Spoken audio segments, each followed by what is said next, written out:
आपला जिल्हा परिषदेचा दर्जा सगळ्यात उंच आहे सध्या.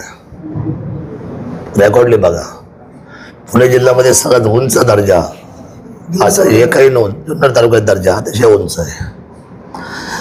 आता लेटेस्ट वन न्यूज देतो, इंग्रजी माध्यमातली बरीच मुलं आता आपल्याकडे कन्वर्ट होत चाललेली आहे. आपली फक्त एकच अडचण आलेली आहे की ट्रायबलची मुलं आपल्याला कमी होत चाललेली आहे.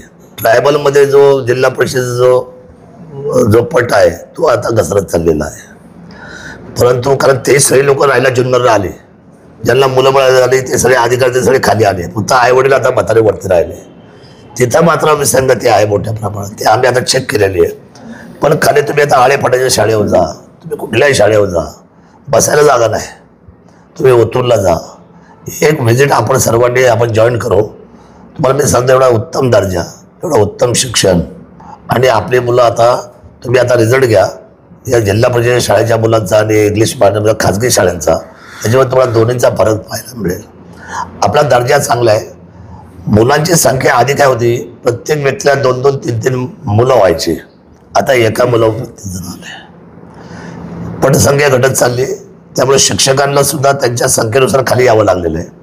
पण आपल्याला मी सांगतो, उत्तम शिक्षण आता जर कुठलं असेल ना तर ते जिल्हा परिषदेच्या शाळेचं आहे.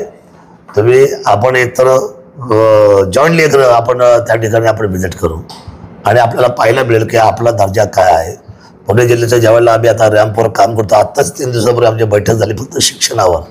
आता शाळासुद्धा एवढ्या अद्ययावत करायचा निर्णय घेतला आहे की आता पहिल्या सगळ्या शाळा राहणार नाही आहे.